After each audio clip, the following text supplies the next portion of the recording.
আসসালামু আলাইকুম প্রিয় দর্শক, যে যেখান থেকে আমার ভিডিও দেখছেন সবাইকে আন্তরিক ভালোবাসা রইল। তো প্রিয় দর্শক, আজকে আমরা ৯ ডিসেম্বর দেখি আজকে কে কী কোথায় থেকে কমেন্ট করেছে পাটের, সেটাই দেখব ইনশাল্লাহ।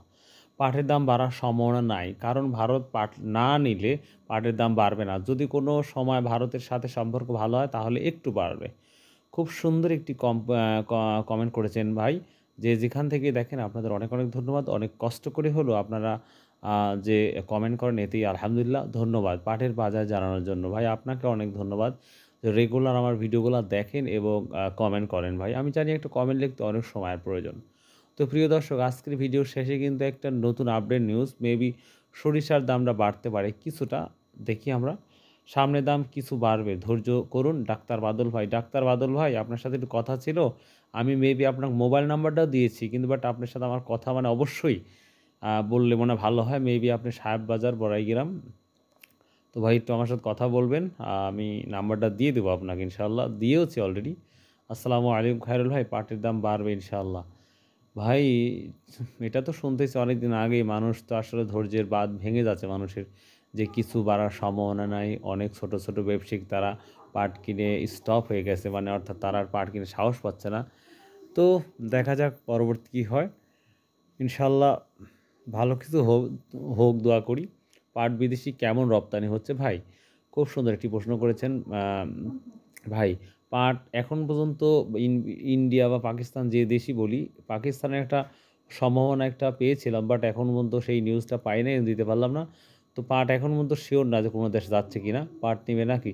তাই ভাই একদম ফ্রেশ কোয়ালিটি ভাই। যদি আপনার পাটের দরকার হয় অবশ্যই আমাকে জানাবেন। বা কারো যদি পাট কিনতে ইচ্ছুক তাও জানাবেন। আমি চেষ্টা করব আপনাদের ভালো ব্যবসায়িকের হাতে দিতে। দাম তো বাড়ছে না ভাই। ভাই দাম তো আসলে বাড়ছে না, এইটাই দীর্ঘদিন হলে এইটাই আছে। তো দেখা যাক আর কতদিন পর্যন্ত থাকে, সেটাই আমরা লক্ষ্য করব। তবে আশা করা যায়, দেখা যাক। আজকে আমাদের চাঁচকর বাজারে কিন্তু মোটামুটি সকালে বাজার গিয়েছিল। একটা নিউজটা হচ্ছে দেখেন, লিটারে ৮ টাকা বাড়লো সয়াবিন তেলের দাম, নির্ধারণ হলো ১৭৫ টাকা।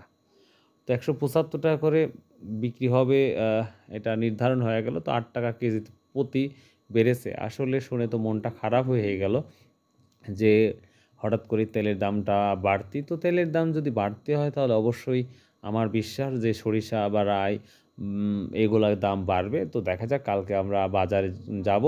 বাজারে গেলেই বুঝতে পারবো দামটা কতটুক, ভালো কি মন্দ।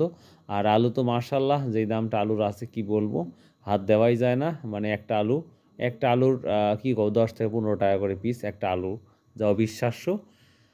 তো আর ধানের বাজার মাশাআল্লাহ, ধানের বাজার খুব ভালো যাচ্ছে যেটা দেখতে পাচ্ছি আমরা। তো প্রিয় দর্শক, আপনারা অনেকেই কমেন্ট করেন ভাই অমুক ধান তমুক ধান। ভাই আমি চেষ্টা করি, এতগুলা ধানের দাম তো আর মনে থাকে না, তো কমন ধানগুলা থাকে। তারপরে আপনারা ভিডিও A to Z দেখবেন, তাহলেই আশা করি আপনাদের বিষয়টা মানে আপনাদের কাঙ্ক্ষিত ধানের দামটা পেয়ে যাবেন ইনশাআল্লাহ।